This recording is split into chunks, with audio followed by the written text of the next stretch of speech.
기뻐 멀어 나아가 주의 보좌 앞으로 속히 들어가겠네.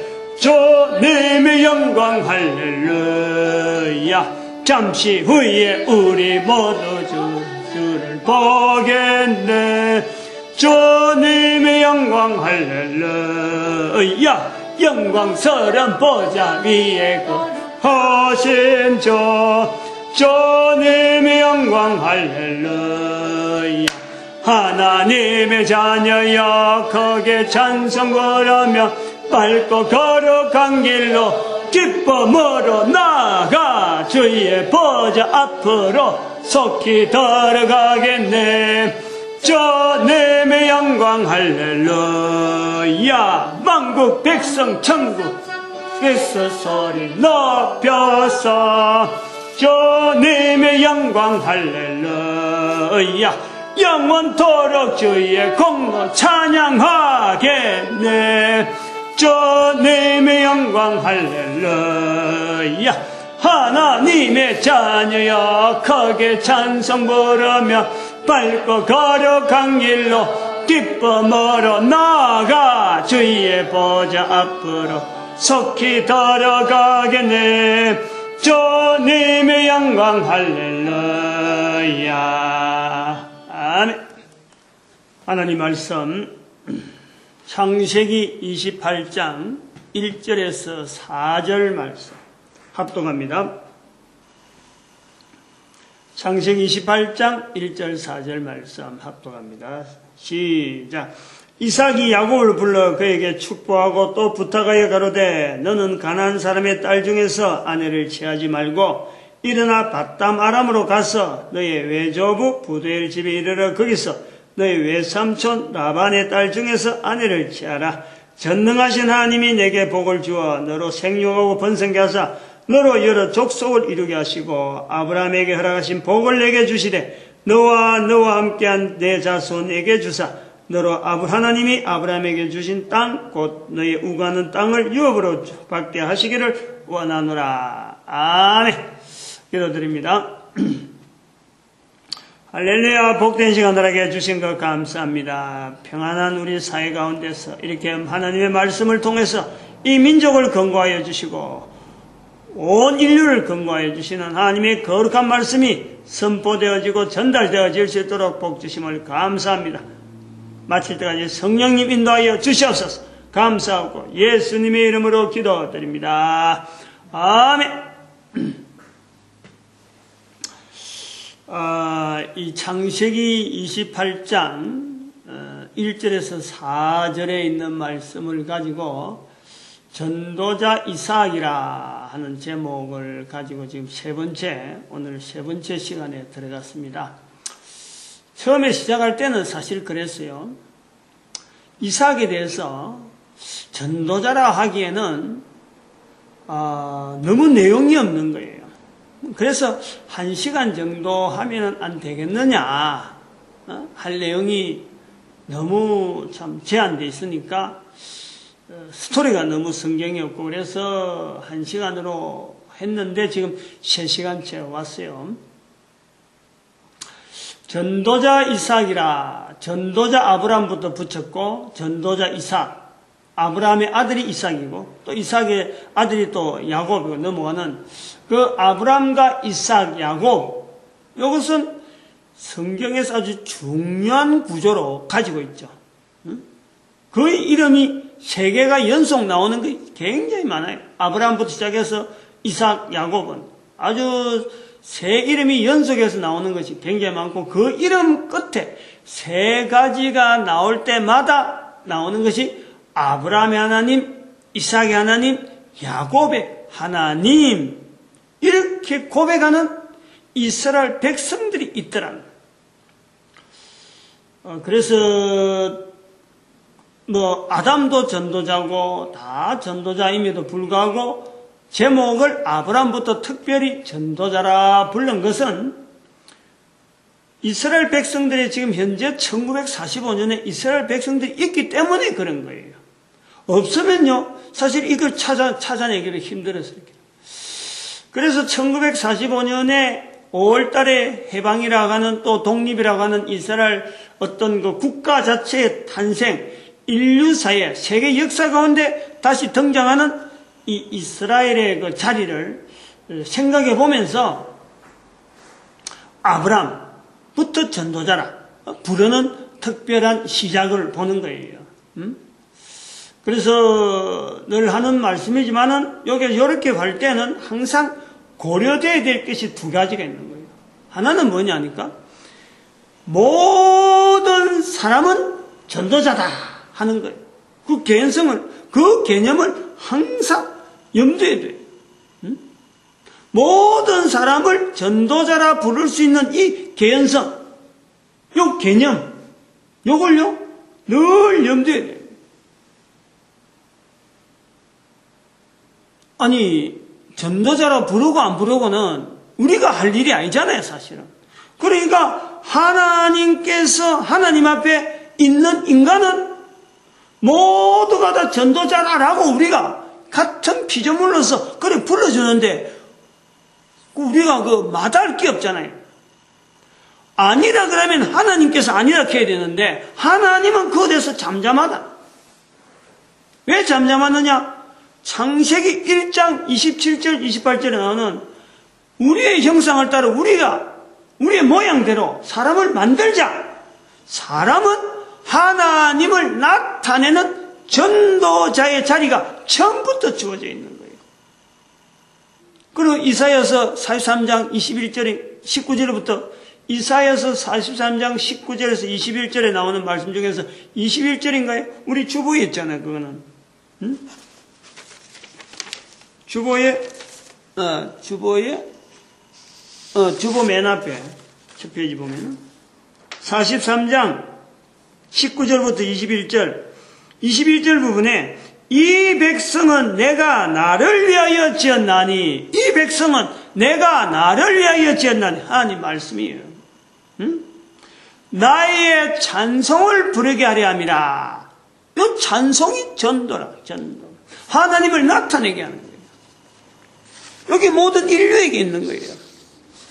그래서 인간들은 예수님 앞에 주어진 말씀 속에서 모든 사람은 바로 하나님 앞에서 예수 그리스도를 통해서 인정받는 자리가 주어져 있는 거예요. 그것이 뭐냐? 살아있는 동안에 누구든지 예수 이름을 사람 앞에 시인한 마태복음 10장 32절에 이거는 사람에게 주어져 있는 거지 다른 존재물에게 주어져 있는 게 아니라 사람에게만 주어져 있는 특별한 환경이라. 사람 앞에서 나를 시인하면은 이 전도자라. 하나님 앞에서 내가 저를 시인하리라. 모든 인간을 이야기하는 거야. 모든 인간들이 다 이 자리에 들어갈 수 있는 거예요. 이게 전도자라. 그래서 예수님께서 나를 부인하더라도 인정해야 될 자리가 바로 성령님이시다. 마태복음 12장 31절 32절. 성령님을 인정해라.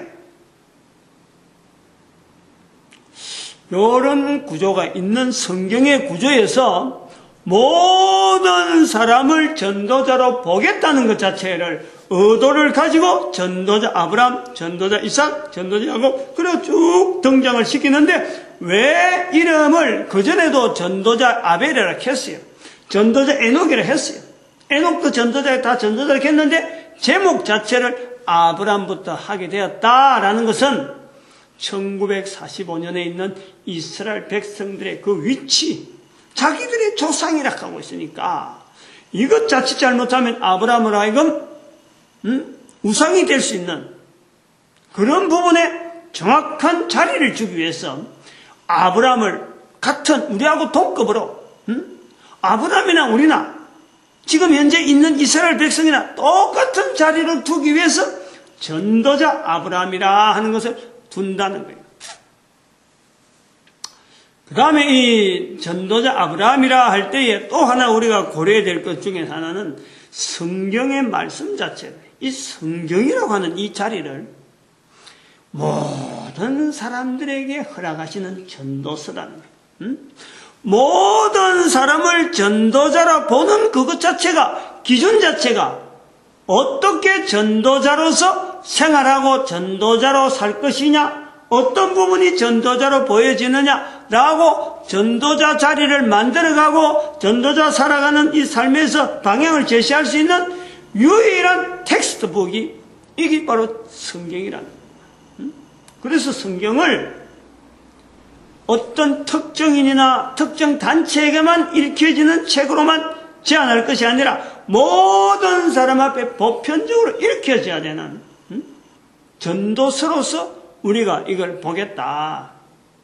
그거를 마다하고 아니 그렇지 않다라고 반박할 내용이 있느냐, 아무리 살펴도 그건 없다는 거예요. 그러면은 좋은 방향 같으면은 나가야지, 해야지. 지금까지 안 해왔다고 해서 할 기회는 없어. 아니에요. 지금은 당당하고 힘차게 우리가 이걸 외치면서 나가야 된다.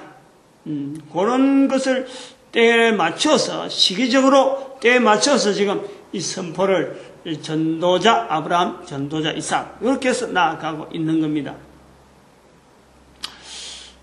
전도자라고 하는 이 명칭을 인물에다가 붙이는 이런 걸 하면서 제가 설교를, 방향을 정했다. 그랬어요. 우선 그 전도자라 불리는 이 사람들 속에서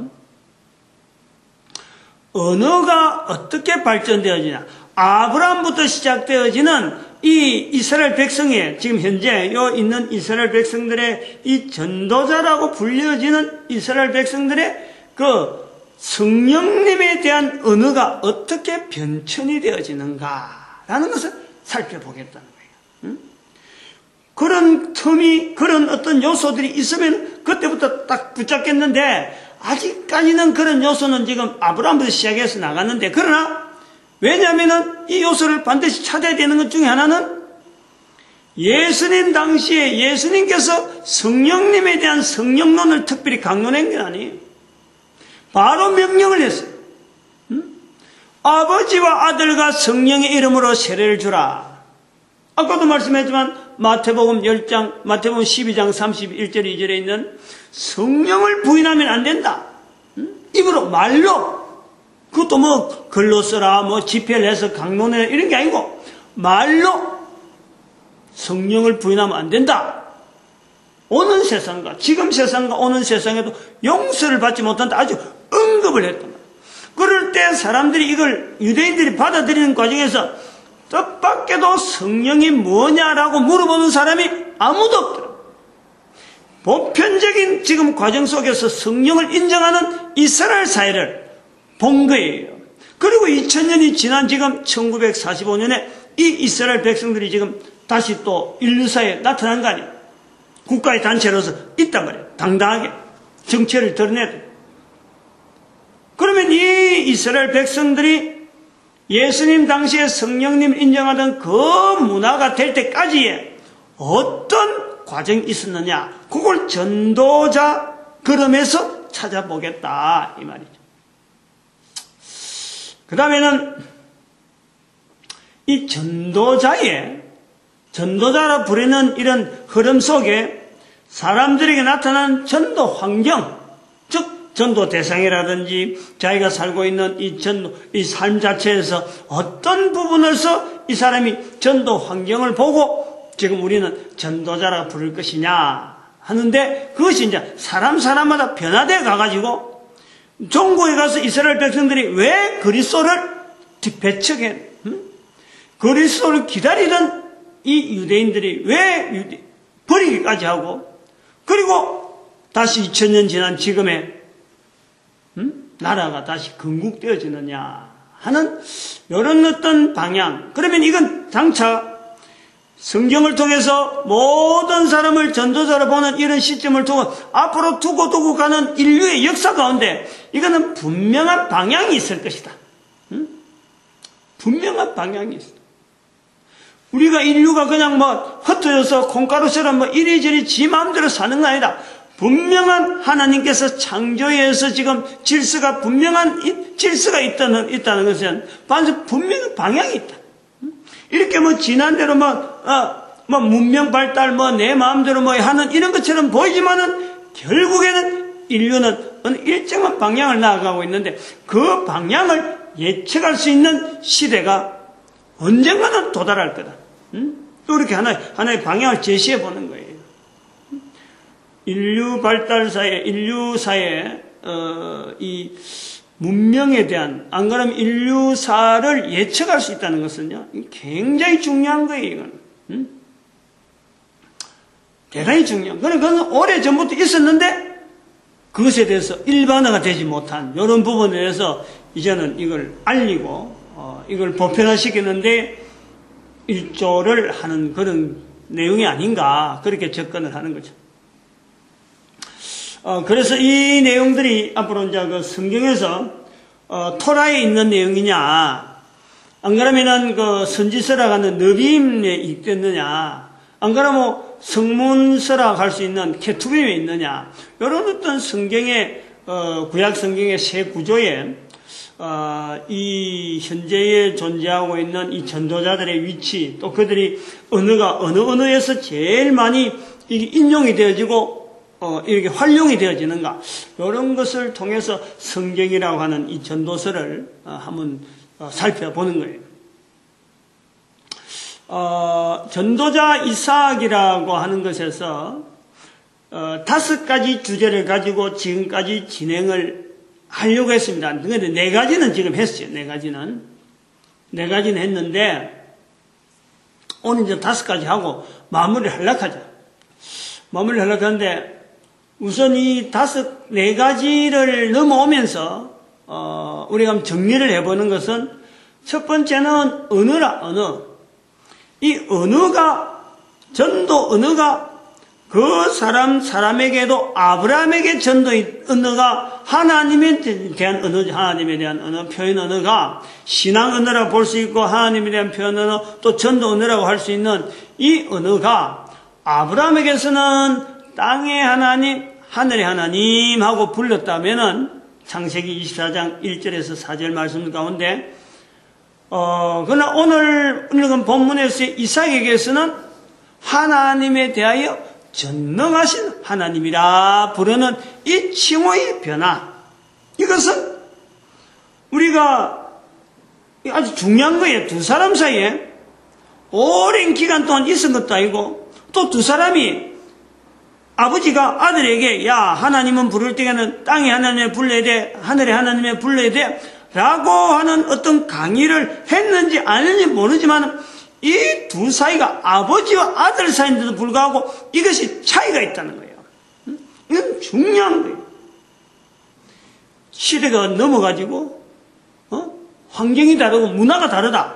그래서 차이가 나면은 이거 안 돼 하고 다시 원점으로 돌려가야 돼 하고는 시도가 있겠는데, 아버지와 아들이 교육이 되어진 상태도 아닌데도 불구하고 이걸 달랐다라는 것은 모든 전도자에게 대해서, 전 인류에 대해서 전도자라고 할 때 한 사람 한 사람이 70억 이상 80억이 아니라도 뭐 그 수많은 사람들이 하나님에 대한 자기에 대한 자기를 표현할 때 얼마든지 이것은 불러도 되는 거란 말이에요.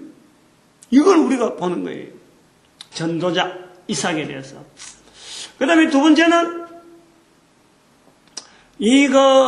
그럼에도 불구하고 아브라함부터 내려오고 이삭으로 내려오는 두 번째는 땅인데, 이 땅은 전도자라고 하는 입장에서 보면은 아브라함과 이삭에는 공유하는 하나의 어떤 공통된 주제라고 할 수 있다 그러면은, 어찌 보면은 전도자에게, 모든 전도자에게는 적어도 전도자라 하면은 요거 하나만은 반드시 있어야 돼 라는 어떤 구성, 어떤 반드시 요소해야 될 필수품, 그게 우리가 땅이라고 하는 이삭의, 전도자 이삭에서 보는 이 하나의 주제가 있다는 거예요. 두 번째가 그랬다. 그렇게 하나는 언어, 하나님에 대한 언어, 두 번째는 땅, 전도자 이삭에게 있었고, 그 다음 세 번째는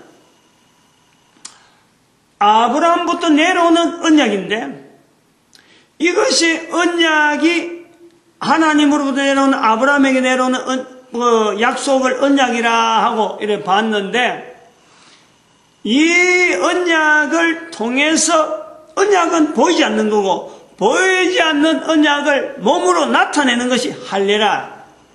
근데 그 언약이 아브라함부터 내려오다가 이삭의 때에 와서는 할례를 이삭이 정식적으로 난지 8일에 행하면서 하나님 말씀대로 행했다 하는 그 언급이 있단 말이에요. 그 언급을 제가 지금 정확하게 장절은 안 되어 있지만 이삭에 대한 언급이 이삭에 대해서 이삭의 할례를 할 때 그게 표현을 하고 있습니다. 그건 나중에 창세기 21장 4절에 그 아들 이삭이 난지 8일 만에 그가 하나님의 명대로 할례를 행하였더라. 난지 8일 만에 할례를 받은 자손은 아브라함 이후로는 이삭이 유일하게 어찌 보면은 정통길을 걷는 아주 유일한 사람이었어요. 유일한. 그래서 그걸 보면서 할례를 처음 받은 하나의 상징적인 요소를 보는 거예요. 물론 아브라함도 언약 이후로 할례가 주어졌고 이삭보다 먼저 태어난 이스마엘도 이스마엘이 나이를 받을 때 벌써 나이가 들었어요. 그래서 이스마엘도 할례를 받았지만은 난지 8일 만에 하나님의 명대로 받은 사람은 이삭이 처음이라. 그래서 이걸 통해서 전도자가 전도 환경을 바라보는 하나의 수동적인 자세, 어쩌면 수동적인 환경, 그 수동적인 환경을 긍정적으로 받아들이는 그 모습을 우리가 보는 거예요. 우리가 주어지는 이 환경은 수동적일 수밖에 없지만은 수동적일 수밖에 없는 이 환경을 언약이라고 하는 그 틀 자체가 수동적인 환경을 받아들여야 되는데 그것을 긍정적으로 자기 몸에 새기는 하나의 자세로서 할례를 처음 행하는 그 전도자 이삭을 우리가 보는 거예요.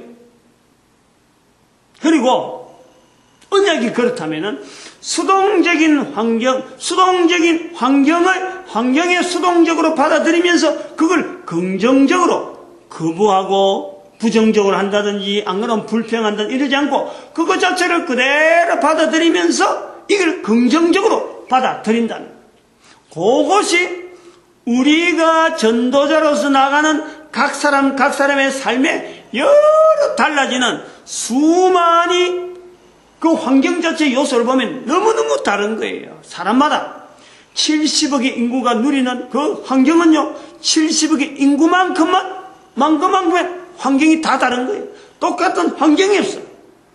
그런 다양한 그 삶 속에 전도자로 흩어져 있는 그 수많은 사람들의 삶에 전도자적인 자세로 우리가 접근하면 수동적이지만 그걸 긍정적으로 받아들일 요소가 있다. 그것은 다른 말로 하면 자기 자신에게 있는 그 어떤 불평 요소가 되어지고 불만 요소가 되어지는 그 환경이지만은 하나님 앞에 전도자라 부를 때는 그것이 바로 축복, 그 사람에게만 누릴 수 있는 상급에 해당되어지는 독특한 환경일 수가 있다라는 것으로 우리가 전도자로 접근해 본단 말이에요.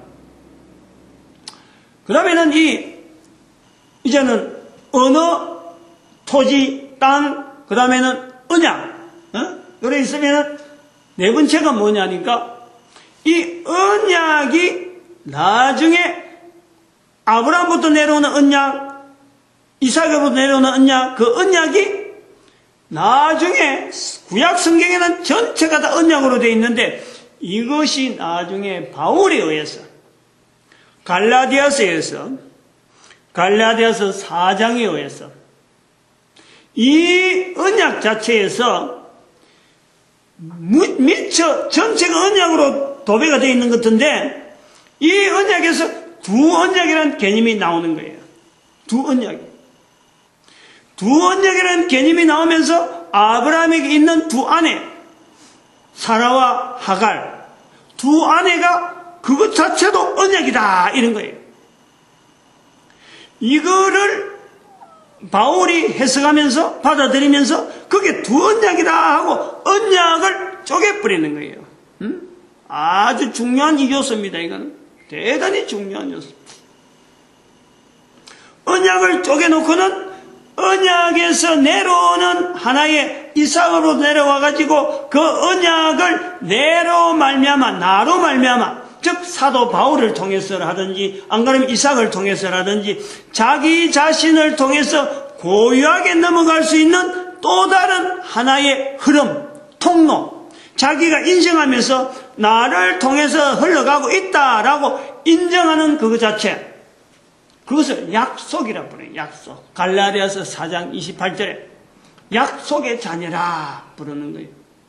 이것은 철저하게 예수 그리스도를 만난 사건 이후로 언약에 대한 변화를 가감하게 줄 수 있는 예수 그리스도를 통해서만이 이것이 가능한 하나의 특별한 사건이죠.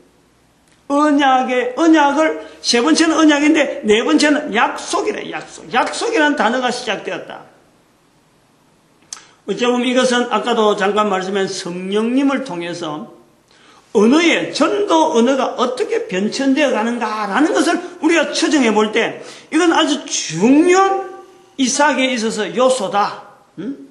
이삭을 통해서 어쩌면 성령님께서 이삭을 통해서 다음 후대 사람이나 누구라도 이것을 인정하라 하는 어떤 요소가 아닌가. 성령님이 아니고는 성령님을 인정하지 않으면 도무지 이런 어떤 변화, 언어가 변화, 계속 수동적인 환경이요, 땅도 그렇고 언어도 아버지로부터 되던 그 형태에서 조금 변화되어지는 여러 오다가 여기에서 결정적으로 큰 어떤 물줄기를 틀어버리는, 두 개를 잘라버리는 환경 자체, 소면 지금까지 수동적인 환경으로 그대로 언약으로 보고 있던 그 자체를, 환경 자체를 능동적으로 아주 짜게 쪼개버려요. 환경을 분해시키고 환경을 바꿔버리고 환경 자체를 완전히 뒤집어버리는 이런 시도가 약속이라 하는 개념이 이삭에게 있다는 거예요. 이삭에게. 4장, 갈라디아서 4장으로 넘어오는 이 4장 28절에 보면 제가 그 표현이 이렇게 기록된 것이요. 형제들아 너희는 이삭과 같이 약속의 자녀. 분명히 언급되어 있는 거예요. 이삭이란 말이 언급되어 있고 약속이란 말이 언급되어 있고, 그리고 앞에 조금 더 올라가면 바로 아브라함에게 두 아내가 있는데 바로 이 아내들이 두 언약이다 이런 표현을 바울이 서슴없이 이야기하고 있어요. 사도 바울도 예수 그리스도가 아니었으면 절대 이런 표현이 나올 수가 없는 거예요. 이건 어쩌보면요, 예수 그리스도가 인류사에서 쭉 있는 이 부면에서 분명히 이 땅에 오시면서 비포 클라시스라든지 아노 도미네라든지 BC와 AD라고 하는 분명한 분기점을 나누는 사건이 후대에 있는 우리는 그냥 느리잖아요. 누가 뭐 지금 AD라고 구분하고 BC라고 구분하고 하는 사람이 없잖아요. 그러나 그 속에 있음에도 불구하고 AD가 적용이 되어 가고 있는 거예요. 지금 예수 그리스도를 인정할 수밖에 없는 그 형태를 자기 출생 연월이나 안 그러면 자기가 무슨 생일을 기록한다, 뭔가 태어난 날, 죽은 날 할 적에는 반드시 거기에 아노 도미네, 주의 날, 주의 해, 이 내용이 그대로 표현되어지는 거예요. 그걸 인정하든 인정 안 하든 어쨌든 그것은 흘러갈 수밖에 없는 공기와 같아요. 그거는 뭐 부인해도 어쩔 수 없어요. 아무리 안 하고 싶어도 안 할 수가 없는 그 환경이라.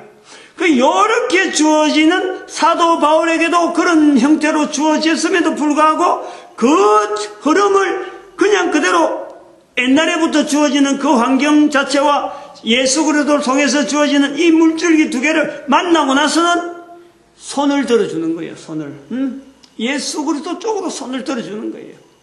그것이 바로 환경, 수동적으로 들어오는 그 환경 자체를 능동적으로 바꿔버리는 거예요. 그 표현이 저는 약속이라 하는 표현이다. 그래 봅니다. 그래 보려고 그래요. 왜냐하면 이거는 전도자에게 누가 어떤 전도자에게도 아까는 언약이라 할 때는 수동적인 환경 자체에 대해서 내가 그 속에서 헤쳐나가고 참 그 환경 자체를 통해서 전도자 되어지는 그 특별한 환경을 누리게만 하면은 상급으로서 주어지는 것도 우리가 볼 수 있고, 또 하나는 그런 환경 속에서도 힘이 나면은 어느 정도 탄력이 붙고 어떤 자기의 그 인생을 정리해야 될 시점 되면은요, 그 오래된 과정 속에서도 그 환경 자체를 바꿔버릴 수 있는 능력이 그에게 잠재적으로 키워지고 있는, 그 사람을 통해서 빛이 되어질 수 있는, 그 사람을 통해서 그 환경의 구원자가 되어질 수 있는 어마어마한 잠재 요소로 우리가 약속이라는 단어를 본다는 거예요. 이걸 이삭을 통해서 보는 거예요. 이삭을 통해서. 전도자 이삭을 통해서 이걸 본다 이거예요. 그래서 여기에서 나오는 이런 표현들, 이것은 나중에 사도 바울을 통해서 보여주는 그 약속, 자기 자신도 예수 그리스도를 만나기 전에는 구약에서 넘어오는 그 언약으로부터 내려오는 그 줄기를 그대로 받아 있다가 예수 그리스도를 만나고 난 뒤부터는 자기가 그 자리에 도무지 서 있을 수 없는 그 하나의 자기의 걸어가는 길 자체를 어떤 정당화시키는데 도피처 나름대로 가야 될 길의 표현, 그것이 약속이다. 이렇게 우리가 보아지는 사도 바울에게서도 특별히 체험되어지는 그 이삭의 어떤 환경, 그걸 연결해 보면 우리 모든 전도자들은요 그 길을 다 어쩌면은 가야만 되는 있어요. 길이 있어요. 그런데 그것이 처음에 예수 그리스도 이제 알듯 말듯 하는 그런 어린애들한테는 그것이 안 주어지는 거죠. 시기적으로 있는 거예요. 시간적으로. 이것이 첫 번째 언어가 다르고 하나님에 대한 언어가 다르고, 그 다음에 하나님을 받은 토지의 내용이 다르고, 땅이라 하는 것이 다르고, 그 다음에는 언약이라는 고유한 어떤 환경에 대한 수동적인 자세가 있고, 수동적이지만 긍정적으로 받아들이려고 하는 그 내용이 좀 있다 하면 나중에는 이 환경 자체를 능동적으로 바꿔버리는 이런 어떤 힘이 자기한테 존재되어지는, 이것은 시간적으로 가는 거예요. 시간적으로. 이제 시간적으로 가는 이 머리에 오늘 5번째 주제로서 나오는 내용이 뭐냐? 아브라함에게도 있었어요. 오늘 본문의 내용을 자체를 보면 전체적으로 이삭이 아버지가 아들 야곱에게 말하는 표현이라. 그럼 이것은 아브라함에게도 있었지만은 바로 교육이라. 교육. 전수. 지금 이야기를 하는 거예요. 전하는 거예요. 전달이에요. 전달. 이 자리를 통해서 아버지의 뜻을 아들이 알게 되는 거예요. 즉, 이 교육이라, 가정교육이라 하게 되고, 스승과 제자에서 전달되어지는 어떤 전술에는 교육이라, 그 자체를 제가 이제 보려고 하는 거죠. 교육. 교육의 장이 있어야 된다.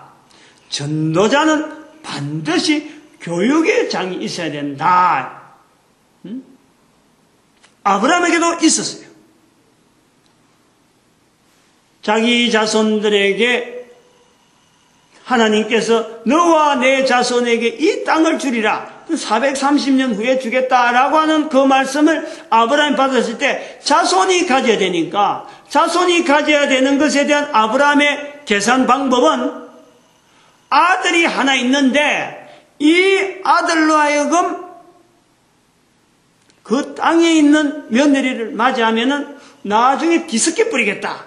이게 세월을 지내본 아버지의 계산 경험이라. 경험.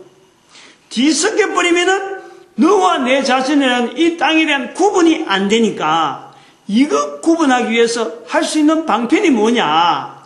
거기에서 아들에 대해서 며느리를 맞이하는 것이 자기 형제, 자기 형제. 옛날에는 이런 결혼이 됐기 때문에 이런 자기 형제들 간에 결혼을 해서 자기 땅이라 자기들의 조상의 땅이라 하는 그 개념이 당시에는 그것이 통용이 됐으니까 그래서 멀리 있지만은 정말 하란과 그 팔레스타인 가나안 땅은 굉장히 먼 거리인데 그 땅에 처녀들이 엄청나게 많았지만은 알지도 못하고 모르는 그 처녀를 아브라함이 종을 보내갖고 데리고 온단 말이에요. 올지 안 올지도 모르면서 보내는 거 아니에요. 거기에 교육적인 내용이 있다는 거예요. 자손들에게 알리는 거예요. 위에서부터 내려오는 내용이지만 자기들에서 끊어지지 않고 이것이 연결되어져야 되는 요소라고 할 때 그것을 교육이라 보는 거예요. 하나님의 받았는데 이 받은 것이 끊어져 버리면 안 된다는 개념, 이런 어떤 생각에서 아들에게 전수되어져야 되는데 이게 어떻게 하면 바르게 되어질 것인가 하는 고민, 이게 교육의 현장이라고. 교육이에요.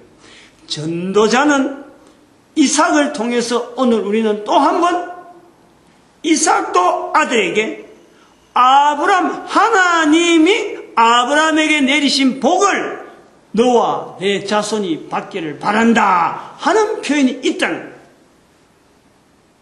4절에 보니까 아브라함에게 허락하신 복을 내게 주시되 너와 함께 내 자손에게 주사 너로 하나님이 아브라함에게 주신 땅 곧 너의 우거하는 땅을 유업으로 받게 하시기를 원하노라. 축복을 합니다. 근데 아버지 같으면은 그 자세히 살펴보면은 아버지라면은 다 그렇게 할 것 같은데 이게요 의무상이라는 거예요. 의무상. 이렇게 해야 된다라는 표현에서 이삭에게 있는 전도자로서의 5가지 내용에서 5번째 연거예요. 다르게 하면은 아브라함에게도 2 아내가 있었듯이 언약이 잘라지는 내용이 있듯이 이삭에게도 2 아들이 있는 거예요. 이 축복을 이삭의 아버지가 아브라함이니까 아브라함부터 내려오는 그 축복이라면은 이삭은 맏아들에게 넘어가야 되죠. 맏아들. 장자에게 넘어가요. 장자에게. 근데 이 본문에서 나오는 야곱은 찾아라.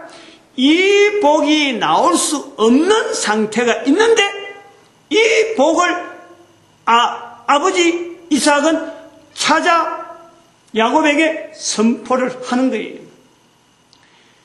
이 복을 큰아들 에서가 받으려고 그렇게 간청을 해도 니한테는 줄 거 없다 선포를 했단 말이에요.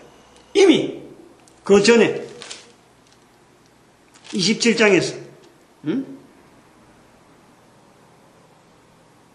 요 이제 27장 38절 보니까 우리가 읽은 데는 28장이거든. 27장 38절에 에서가 에서가 형인데 에서가 아비에게 이르되 내 아버지의 빌복이 이 하나뿐이니까 동생한테 줄 복을 다 빌었고 니한테는 줄 복이 없다 그러니까 하나밖에 없느냐 이거지. 어떻게 하나밖에 없는데 다 했다 하느냐. 그래서 좀 내달라 그러니까 39절에 보니까 그 아비 이삭이 그에게 대답하되 너의 주소는 땅의 기름짐에서 뜨고 내리는 하늘 이슬에서 뜰 것이요. 혜택이 없다는 거예요. 구조적으로 보면 안 맞아요. 말 한마디 하는 것 같고 복이 있을고 니도 복 받아라. 얼마든지 우리가 똑같은 말을 갖고 아브라함에게 허락되진 복 니도 받고 아브라함에 허락된 이삭에서 니도 받고 야곱 니도 받아라. 얼마든지 쪼개줄 것 같은데 쪼개주지 않더라는 거예요. 우리가 여기서 전도자에게 내려오는 이 교육의 자리가 얼마나 중요하다는 것을 우리가 표현하는 거예요. 말은 지금 교육이란 말을 했는데 또 다른 보면 유언이기도 하고 유일하게 허락되어지는, 그 한 사람에게 허락되어지는 어떤 그런 단어죠, 단어. 이 복은, 이 어떤 약속이라고 하고 교육이라고 하는 이 내용들은요. 그래서 나중에 바울이 언약 자체가 둘로 갈라져가지고 이삭으로부터는 이제는 하나님으로부터 하나님을 받은 것은 아브라함인데 아브라함이 이삭을 통해서 내려갔을 적에 이삭이 야곱에게 허락되어지는 이 복, 안 그러면 아브라함이 아들 이삭에게 내려간 이것은 언어로 주어지는 복이니까 이게 아마 그때부터 약속이라고 봤는지 모르겠어요. 바울이 볼 때는 이 차별을 한단 말이에요. 하나님으로 내려오는 지엄한 언약이라고 하는 이것은 아주 구조가 아주 하나님과 인간과의 사이에서 맺어지는 건데 인간 아브라함부터 이삭으로 내려올 때는 이것 자체가 교육이라고 하는 어떤 유언, 어떤 축복, 어떤 거기서 허락되어질 때만 주어지는 인간과 인간 사이에서 주어지는 하나의 어떤 변할 수 없는 그 구조를 표현하려고 했는지는 모르겠어요. 사도 바울이 갈라디아서에 표현할 때 이삭의 자녀라, 약속의 자녀라, 이삭에서 너희는 이삭과 같이 약속의 자녀라 하는 그것에서 아마 그렇게 표현하려고 했는지 모르겠어요. 그러나 그건 저는 이것을 전도자에게 있어야 되는 교육의 장이다 보는 거예요. 뺄 수가 없는 거예요. 뺄 수가. 요소 자체가 뺄 수가 없어요. 어떻게 해서 그러면 이 이삭은 에서에게도 야곱에게도 똑같은 자기 아들인데도 불구하고 아브라함으로부터 받은 자기에게 주어진 어떤 그 통로에 대해서 어떤 복의 어떤 흐름에 대해서 이걸 어떻게 해서 마치 물건이 하나밖에 없는데 이 물건 하나를 꼭 전해주듯이 아들에게 전해주듯이 이것이 둘로 쪼개지 아니하고 하나에게만 가는 그런 경험을 어떻게 하게 됐을까? 이거에 대해서 어떤 우리가요 좀 고민을 좀 많이 해봐야 될 것 같아요. 아마 이거는 아브라함에게서 이삭으로 넘어가는 그 과정 속에서 어떤 교육의 내용이 현장에 있었기에 이렇게 철저한 모습을 보인 거 아니에요? 철저한 모습. 만약에 아브라함으로부터 내려오는 이 어떤 하나님으로 내려오는 그 언약 자체를 이삭 자체가 이삭이 이걸 에서도 주고 야곱에 주더라면요 바울이 약속의 자녀란 말을 쓸 수가 없어요. 쓰지 못할 거예요.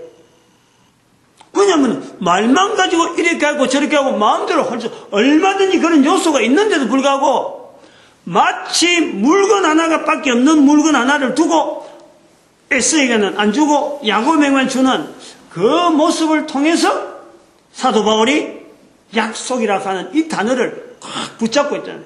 너희도 이삭과 같이 약속의 자녀다 라고 말하는 약속이라는 단어에 굉장하게 이게 마치 형상화되어 있는 그런 것처럼 바라본다는 거예요.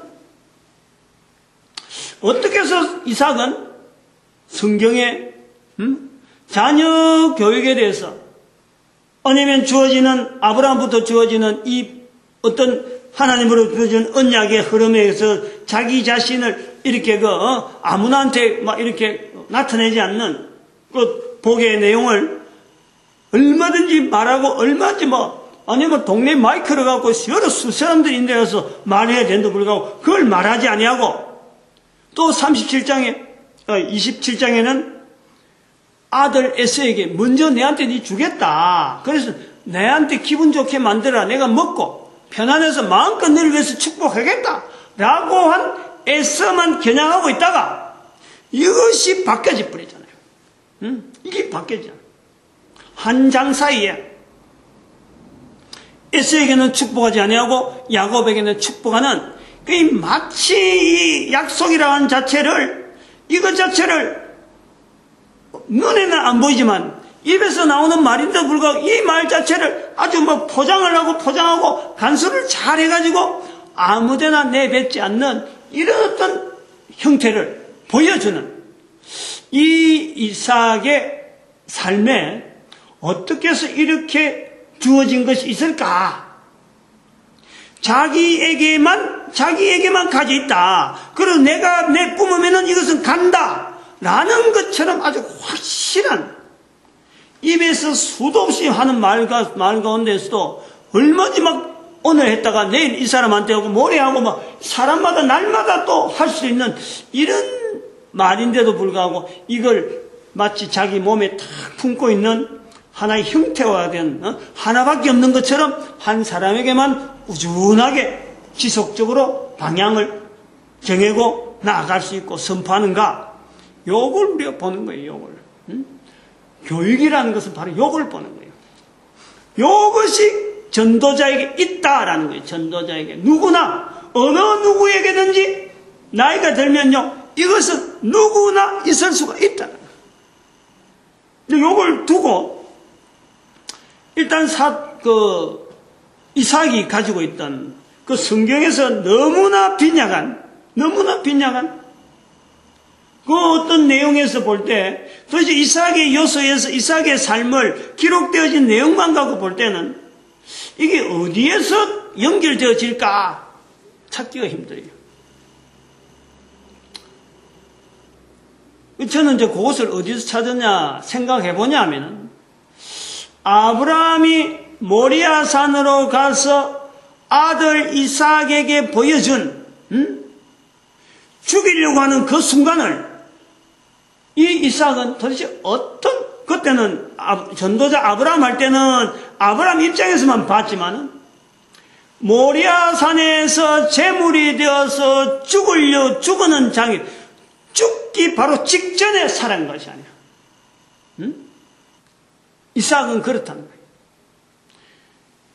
거기서 내리쳤으면은 아브라함에 대해서 기록만 남았지 죽였다, 제물 드렸다라는 것이 얘기인데 이삭은 거기서 생애 끝나는 거예요. 더 이상 기록이 있을 수가 없는 거예요.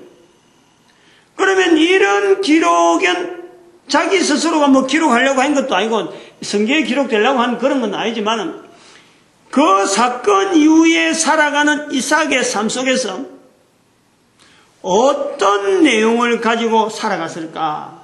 다른 성경에 다른 사건은 기록이 안 됐다는 것 자체가 이 사건 자체가 주는 어떤 충격, 이삭이라고 하는 한 인격체가 이것을 받아들이면서 인생 전체를 나타내려고 하는 그 전체 사건에서 다른 사건은 성경에서 성령님의 역사를 해서 전부 다 생략 없는 거예요. 특별한 사건이 없는 거예요. 그래서 생각을 해볼 수 있는 데라고는 모리아 산밖에 없다라는 이 조건 자체가 오히려 그 사건을 통해서 이삭이라고 하는 한 인격체가 평생을 고민한 환경이 아닌가 저렇게 볼라 그래요. 다른 사건이 없으니까. 요즘 텔레비전에 부모를 찾는다든지 뭐 잃어버린 애를 찾는다 하는 이런 환경이 많이 나오는데 내 부모가 나를 버렸다. 그래서 살아온 거예요.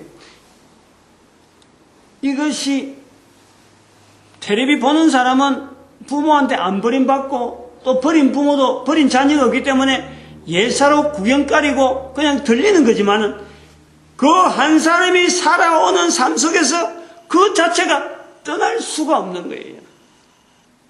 버림을 받은 인간과 다른 사람들을 살펴볼 때 그렇지 않는데 나는 왜 버림받았느냐? 이것을 떠날 수가 없는 거예요. 그래서 텔레비전에 나와서 만나게 되어지는 것을 보는데 만난 사람보다 만나지 못한 사람이 더 많죠, 지금. 버림받았다는 생각을 가지고 살아가는 사람들 중에서 만나서 유지를 다시 할 수 있는 사람이 있는가 하면 그렇지 못한 사람이 더 많은 거예요.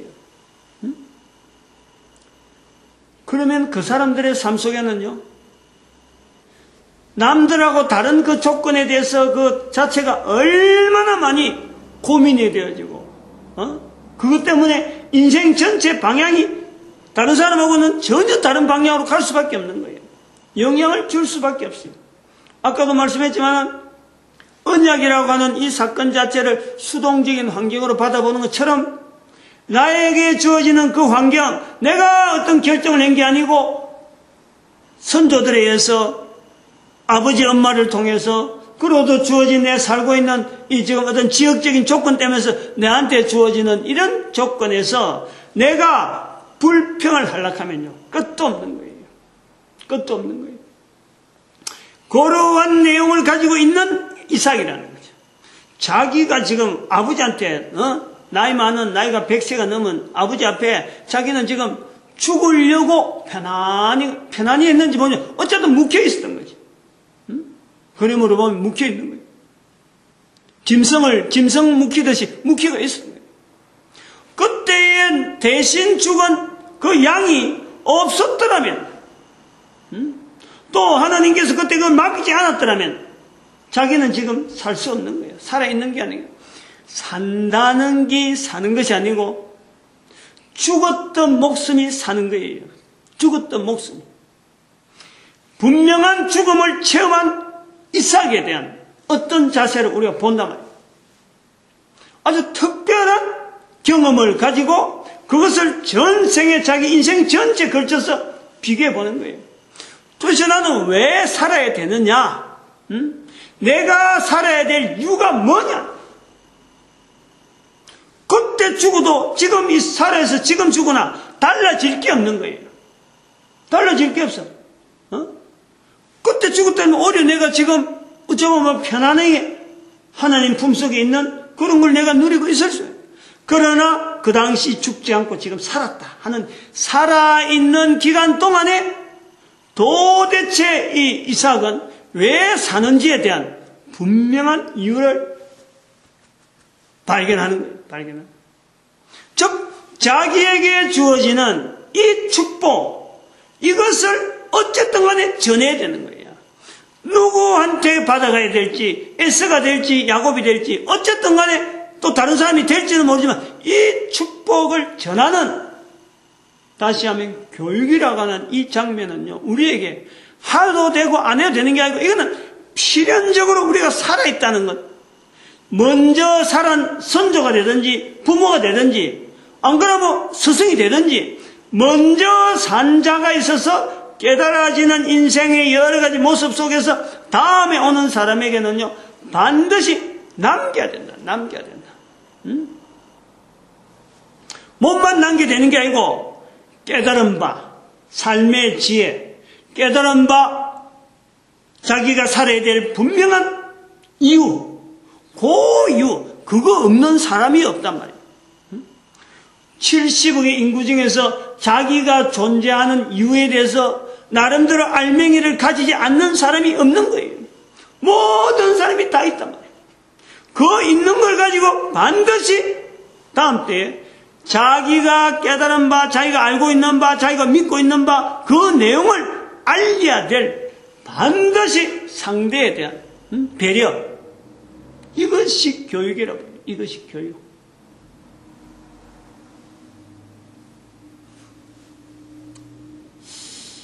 그래서 이거는 이제 이 부분에 와서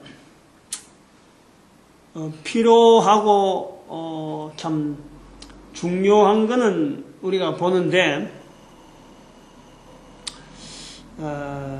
요런 5가지 정도 자녀 교육 아마 다음 시간 한 시간 더 해야 될 것 같아요. 정리를 전체를 해야 될 것 같은데 5가지를 두고 제가 이렇게 생각을 했어요. 지금 겨울이잖아요. 겨울. 언어 5가지를 하나로 딱 이렇게 뭉쳐서 요 내용이 어떤 전도자 앞으로 성경을 통해서 이런 되어지는 이런 과정 속에서 다 지금 이삭을 통해서 나타난 이 5가지 요소. 아브라함에게도 요소가 많이 있는데 그 요소들을 아브라함은 개척자고 뭐 이런 게 아브라함은 점이라 보고 그 다음에는 이삭은 선분 딱 제한되어 있는 어떤, 이렇게 짧은 거예요. 선으로 가지 않고 선분이라 하면 어디서 어디까지 하는 요 제한되어 있는 게 이 선분인데, 이삭은 선분적인 요소. 그러나 이 선분이 있어야 선이 있는 거예요. 어디에서 어디까지 막 선이 계속 연결해야 하는데 반드시 그게 단위가 선분이에요, 선분. 이 선분의 요소로서 이 이삭에 나타나는 전도자의 5가지 하나의 그 어떤 구조를 한번 발견해 보는 거예요. 일부러 한번 재정을 해보는 거예요, 재정. 언어, 그 다음에 땅, 땅, 겨울에 어느 땅, 그 다음에 언약, 약속, 그 다음에 자녀교육, 응? 땅, 언약자, 땅의 언약자, 겨울의 언약자, 자녀교육. 5번째, 자녀교육까지 해서 언약, 약속, 자녀교육. 그래서 언약자, 땅, 언약자. 요 내용으로 발표하는 거라서 오늘 내용은 여기서 끝내고, 요걸 가지고 이제 다음 시간에 한 번 더 전체적인 정리를 한번 하는데, 여기에서 빠진 게 하나 있어요. 응? 빠진 게 하나 있어요. 요렇게까지 해버리면 안 되기 때문에 시간이 지금 많이 가서 끝을 내면서 땅의 언약자 요소 자체 발견하는 것은 발견하는 거고, 또 반드시 있어야 될 요소 하나가 있다. 요거를 다음 시간에 해야 될 것 같아요. 그래서 오늘은 여기까지 하게 되겠습니다. 기도하겠습니다. 할렐루야, 복된 시간 나에게